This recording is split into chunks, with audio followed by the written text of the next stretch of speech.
and you can only have the deepest kind of a relationship with God Himself. Nevertheless, there is this deep spiritual bond between a husband and a wife. But it changes what you do. And when people ask about this, the significance of sexuality, of having sex before you're married or with different people, why doesn't that make sense? What's wrong with it? Why doesn't it make sense? And that can take a long time to unpack in a satisfying way, but we can start here. Does it make sense to give your heart away before you've given your life away? Does it make sense to give your heart away to someone to whom you haven't given your life and they haven't given you their life? That is to say, they have the right to walk away. Does it make sense to give your heart away to someone if you haven't given your life to them? How many people want to live without their heart? How does that sound to you? To give your body away. To give your body away. And what it does is it's meant to mean something, meant to communicate something, and meant to form something. What is that gift of our body to another person? What is it meant to mean? What is it meant to, more importantly, what is it meant to do? It is meant to bind us to another soul, to another person. For that full force of that most powerful passion within us to create a shared life, to bind two people together, their body, their mind, their heart, their spirit. And it does. And it does. And if you tear apart those two lives, it has a consequence. That act of the one flesh union, which is both meant to communicate something. I give myself away to you. My heart, my spirit, this is my gift to you. That gift is embodied, made physical, made tangible, made experiential.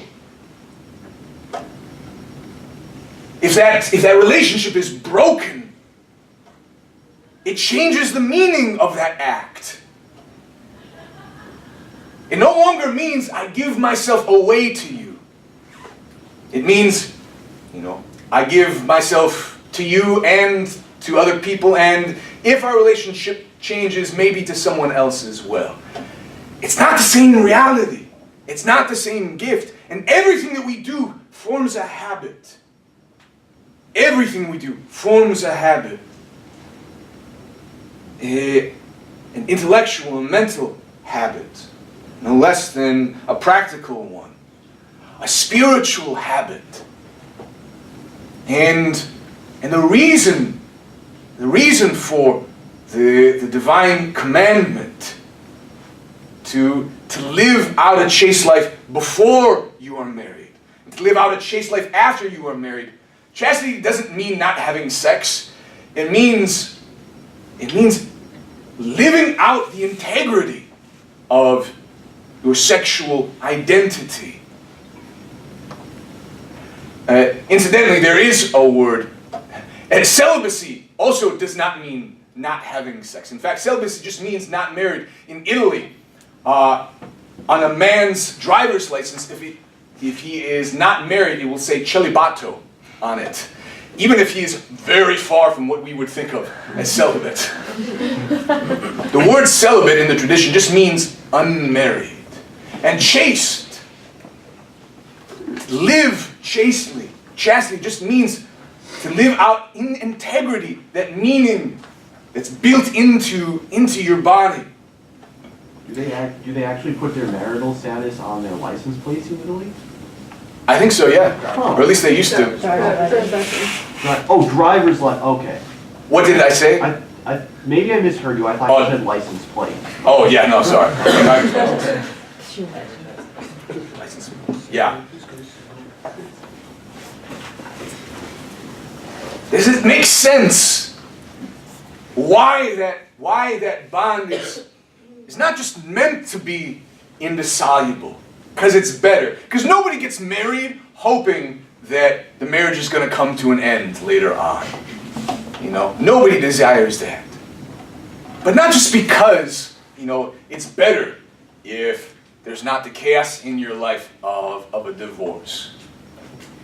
Does it make sense why it's not just better, but necessary for the fulfillment of that purpose, for you to become capable of living that out? Are there any questions about what we've been saying so far, what we've been talking about so far?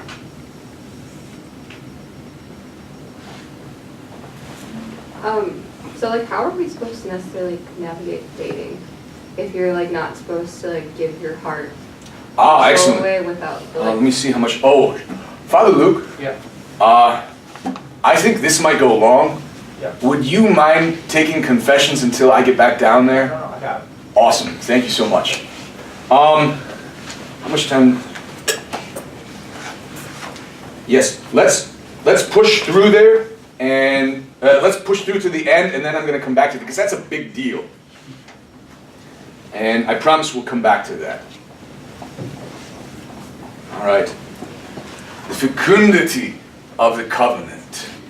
And as we said, that word means the fruitfulness of it.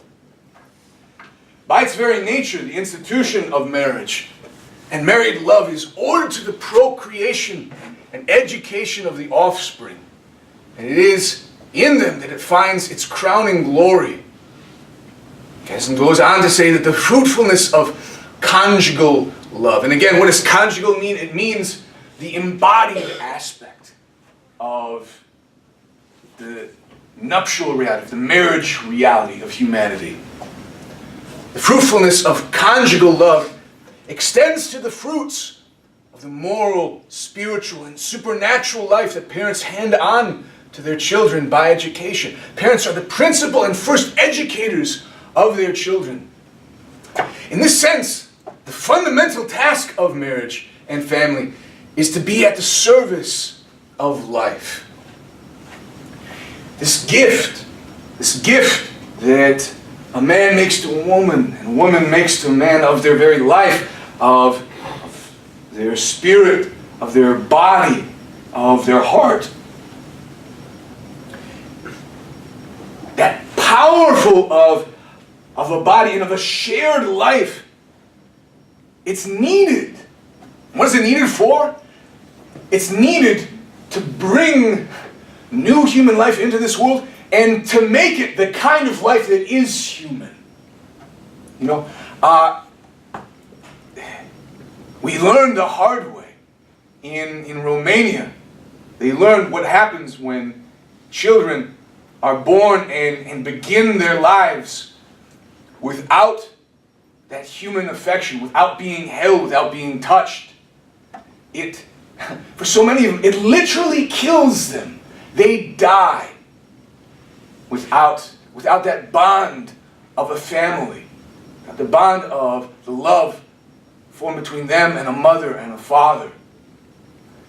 And even those that survive this irreparable damage to them. And you can tell when someone grew up in this context of love. You know, the kind of confidence that builds in someone, what it makes them capable of. And, you know, the support that they have as they go on with their life. Not that by God's grace anybody is incapable of making up for what they were deprived of. You know, if their family was, you know, broken in some way, so many are. Not that God can't rebuild and heal and make up for what they were deprived of through no fault of their own. But that's not the way that it's meant to be. To have that context of a shared life of communion, of love. That's how children, that's where and what children were meant to be raised up into. And to have it modeled for them. To see it and to imitate it. I'm trying to remember who said this. I don't recall. It's very true. Children never fail to ignore what adults tell them, but they also never fail to imitate them. That's a reality. The significance of not just the model, but the experience of that life, growing up and living that life, of a bond, of a covenant family, of communion in love. Fundamental task of marriage and family is to be at the service of life. There's literally nothing more important that you can do on a natural level.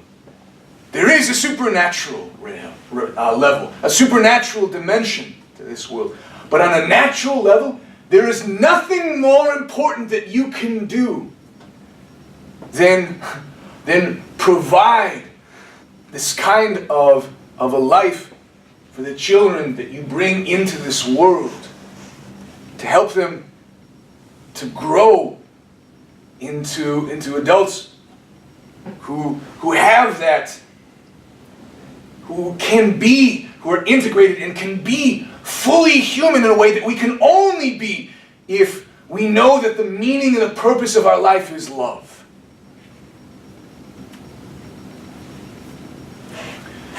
The USCCB, that is the Bishops' Conference for the United States, has said, making decisions about when and how many children to have in marriage is a sacred responsibility that God has entrusted to husband and wife. This is the foundation of what the church calls responsible parenthood. The call to discern God's will for your marriage while respecting His design for life and love.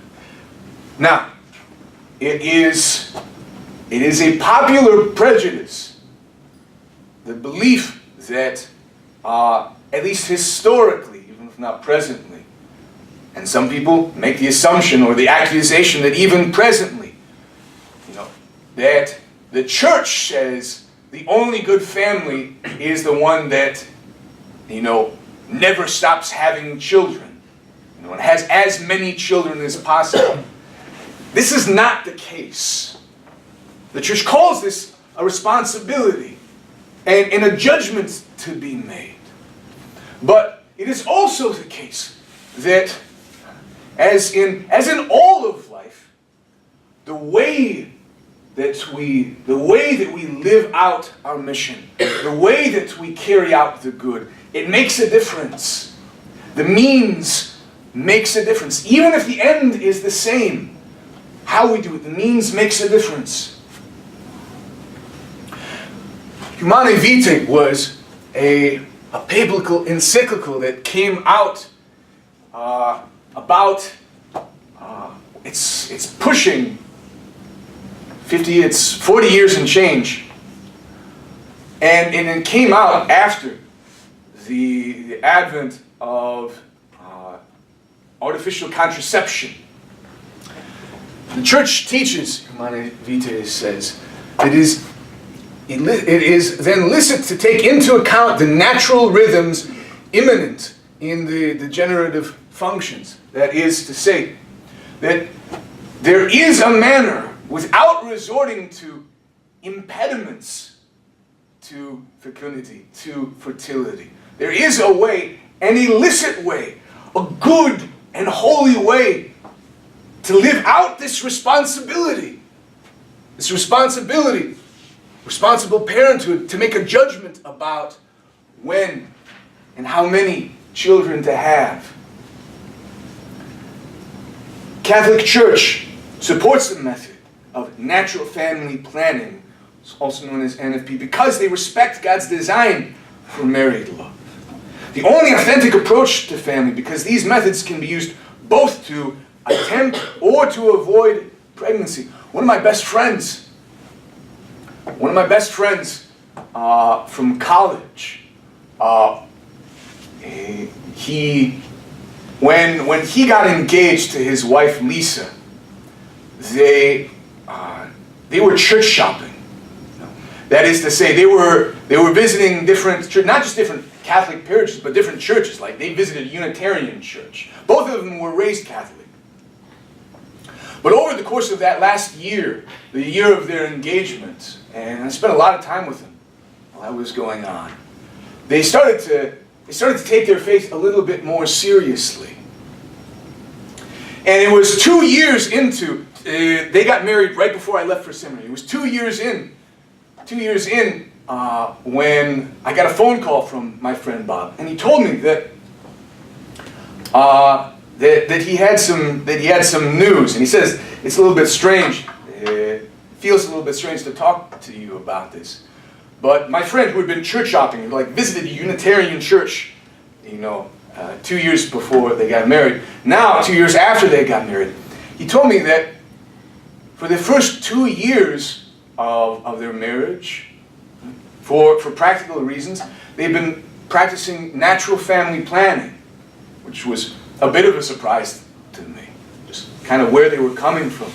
And then he said that, just 2 or 3 months ago, they decided it was the right time, and instantaneously, because it wasn't just about how to avoid having children.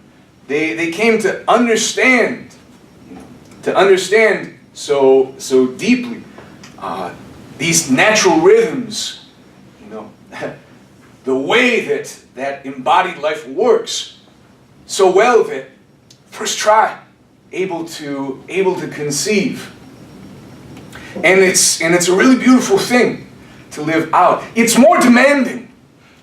It's definitely more demanding than, for a woman to have a device injected or surgically implanted into her, or to take things that drastically alter her hormonal life. But while it's less convenient, understand that this itself has such a powerful way, can bring two people together. And I'd encourage you to ask people who have been living it out what it's like. They'll tell you that it's not easy. They'll tell you that it's hard. But almost invariably, they'll tell you, if they had to do it otherwise, that they wouldn't have the kind of bond between them that they do. Ways that this covenant is compromised. And his sins, in the last catechesis, we talked about sins against the commandments. Sins against the 6th and the 9th commandment. Lest the disordered desire for sexual pleasure pursued for its own sake, that is, to use someone, to make of someone an object for your own pleasure, and not for that greater end. Masturbation, to deliberate physical stimulation, to derive sexual pleasure, that is, that embodied, that drive to turn it in on itself, and to make of it a selfish act, a self-oriented act. Fornication, sexual union between an unmarried man and woman. Pornography, separating the sexual acts and persons from the intimacy of partners in order to display them for the world. Prostitution, reducing a person to an instrument of sexual pleasure for money. And most horrifically, the forcible violation of the sexual integrity of another person. this most powerful of passions, this gift of the meaning built into our body, and the most powerful of passions directed towards binding two lives together. Not surprisingly, to compromise it creates such disorder and such brokenness in the world. Now, I wanted to make sure that we get to a question about dating. How do you date? I'll try to do this as briefly as I possibly can. The way that we teach people to apply these principles, that you're meant, when you get married, you're giving body, your heart, your life away. So how do you get from first date to marriage? All right, we can think about that progression, because things do change. And so is it just a very gradual continuity and everything's just gradually changing incrementally and you can't really distinguish anything else out? Or can we point to stages in a relationship? I'll say that yes, that we can. And that's probably obvious working our way back from the end to the beginning. So if we're going to say there are stages to a relationship before you get married, what would you call the last stage? What? Last stage of engagement. Between first date and getting married, the last stage, obviously enough, we'll call engagement. And what would you say is the object? What are those two people, what does it make sense for them at least to be trying to do in that relationship, with that relationship, in that last stage, in engagement? To get married. Well, that you can do like in a day. Unite. Yes, what were you going to say? I said prepare for marriage. Prepare for marriage. Yeah, to get ready for it. That makes sense, that last stage before you get married, it makes sense. The object of your relationship is to get ready, to prepare for this shared life. Does that make sense to make the object of a relationship on your first date? Probably not, So at least we got an end stage. All right. What about the beginning? Let's work our way from the beginning. What does it make sense to try to do on a first date or on a second date? And we'll figure out, if there's another stage in between there. What does it make sense to do? Trying to do? Get to know them. To get to know them, absolutely. What should you be trying to get to know about them? What does it make sense to try to figure? Is it just like their favorite color and favorite cereal and what cartoon they watched when they were a kid? See if their values align with yours. Yeah, absolutely. And what I'm going to say for the sake of brevity is that there's a hierarchy of truths about this person that we want to come to know. Most important, top tier, is a person's character. We want to get to know what kind of a character this person has, and it is comprised both of their deepest held beliefs, that is, their faith, their religious faith if they have one, but even if they're not religious, their deepest held beliefs, but also what kinds of virtues does this person possess? And even more importantly than the virtues that they possess now, are they the kind of person who wants to grow in virtue? And even if they've never used that word or would never think in those terms, is this the kind of person who wants to become a better person? And is this the kind of person who actually takes steps to become a better person? In a way, even more importantly than the virtue they possess now, and you got to take that into account, like, is this person a hard worker? Is this person honest?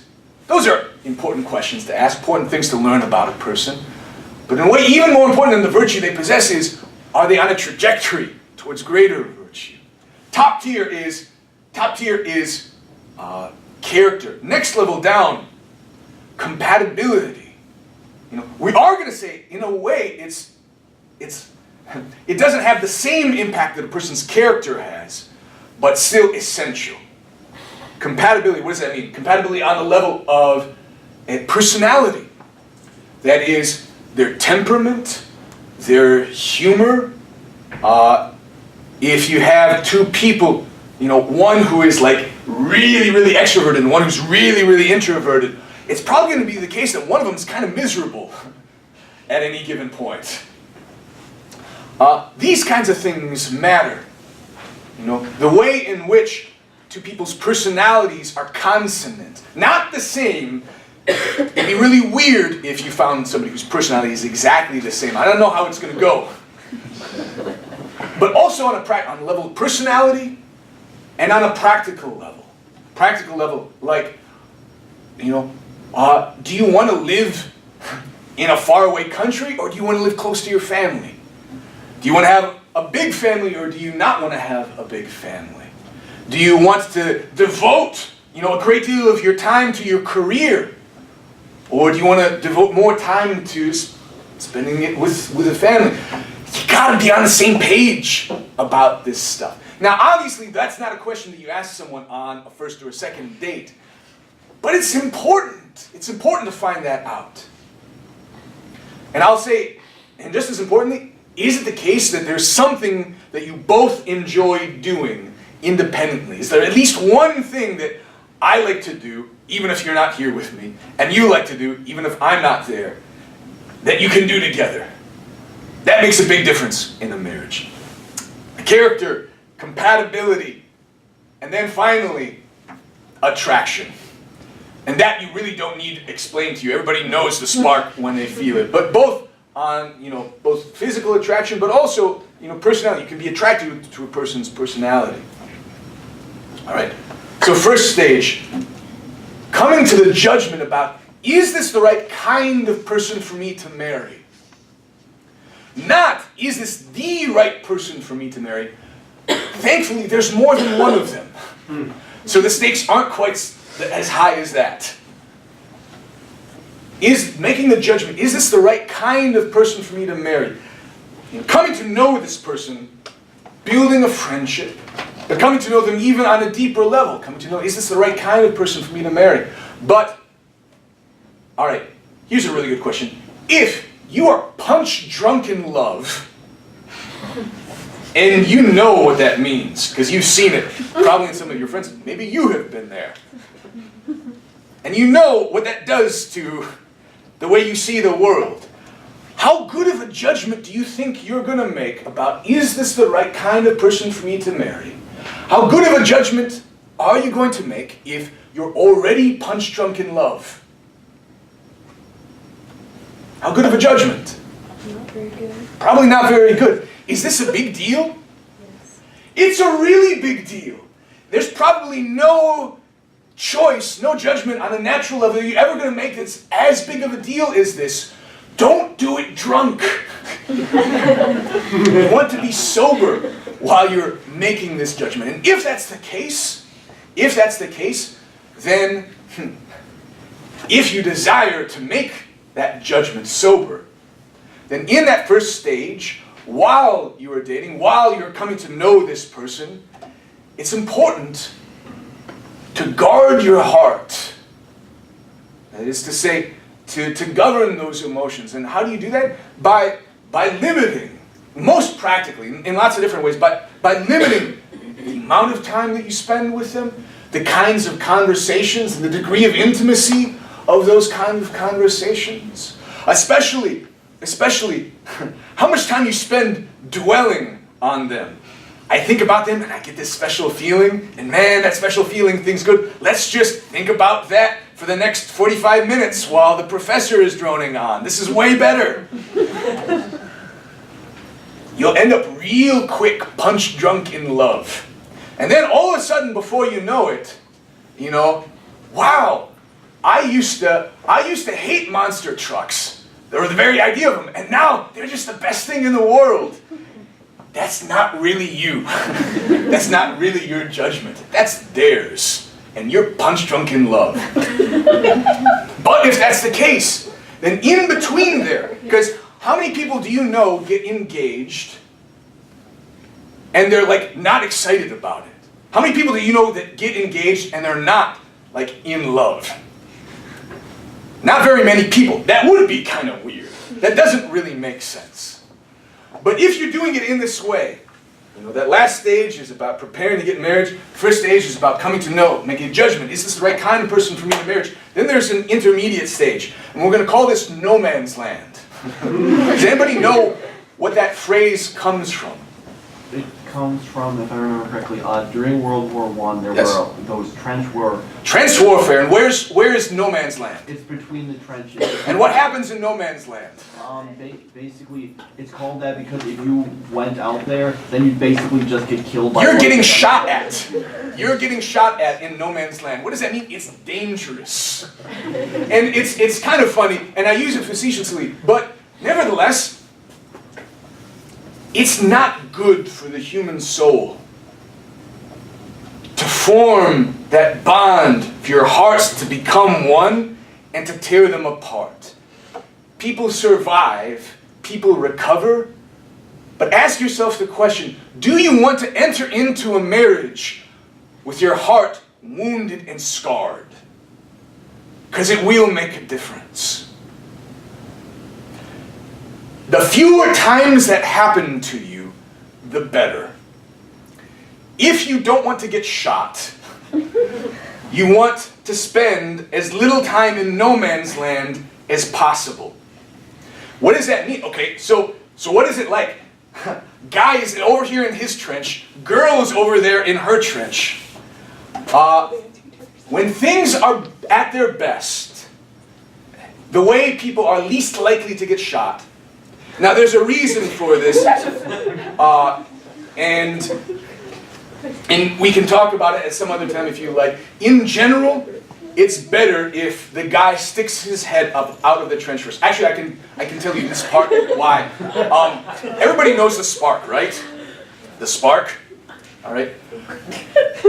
Now this is subject to the 80-20 rule, kind of Pareto distribution of men and women.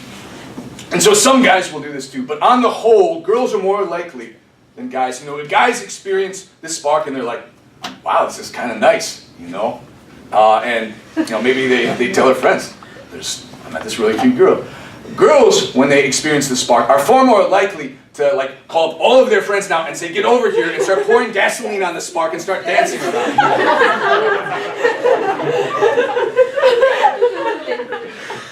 And for this reason, it's a much better idea if first the guy sticks his head up out of the trench, and to do what? To exhibit with his actions, that he's willing to risk his heart for her. Because what I'm saying, you know, I've talked about it as, you know, very rational coming to a judgment. That doesn't mean that there isn't all of this drama and romance and excitement in it. There can be and there should be. But for a guy first to exhibit that he's risking his heart, to walk out there into no man's land and show him that, you know, he's risking his heart for her. And then for a girl to make the choice. Is she responsible to get up out of her trench